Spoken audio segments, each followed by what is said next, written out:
Welcome to our continuing series, Questions and Answers, from the works of Sri Aurobindo and the Mother. Today we conclude Humanity, Part 6, from the Mother. There will be other consequences which will tend to eliminate in an opposite way what the intervention of the mind in life has created, the perversions, the ugliness, the whole mass of distortions which have increased suffering, misery, moral poverty, an entire area of sordid and repulsive misery which makes a whole part of human life into something so frightful. That must disappear. This is what makes humanity, in so many ways, infinitely worse than animal life in its simplicity and the natural spontaneity and harmony that it has in spite of everything. Suffering in animals is never so miserable and sordid as it is in an entire section of humanity, which has been perverted by the use of a mentality exclusively at the service of egoistic needs.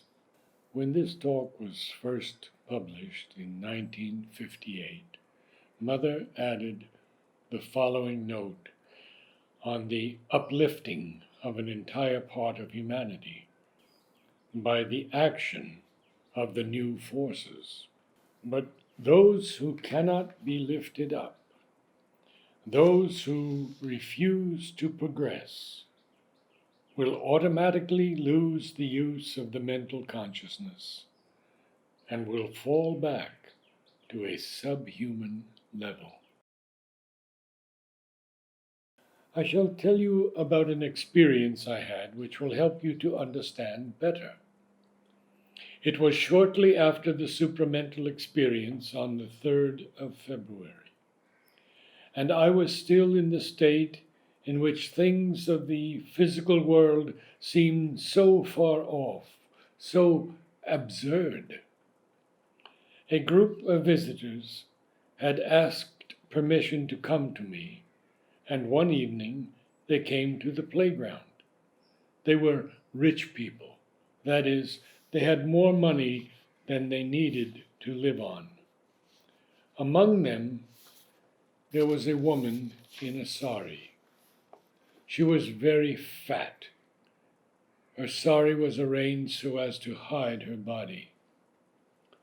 As she was bending down to receive my blessings, one corner of the sari came open, uncovering a part of her body, a naked belly, an enormous one. I felt a real shock. There are corpulent people who have nothing repugnant about them, but I suddenly saw the perversion, the rottenness that this belly concealed. It was like a huge abscess, expressing greed, vice, depraved state, sordid desire, which finds its satisfaction as no animal would, in grossness, and especially in perversity. I saw the perversion of a depraved mind at the service of the lowest appetites. Then, all of a sudden, something sprang up from me, a prayer like a Veda. O Lord, this is what must disappear. One understands very well that physical misery, the unequal distribution of the goods of this world, could be changed. One can imagine economic and social solutions which could remedy this. But it is that misery, the mental misery, the vital perversion, it is that which cannot change, doesn't want to change. And those who belong to this type of humanity are condemned in advance to disintegration. That is the meaning of original sin, the perversion which began with the mind. That part of humanity, of human consciousness, which is capable of uniting with the supermind and liberating itself, will be completely transformed, is advancing towards a future reality which is not yet expressed in its outer form.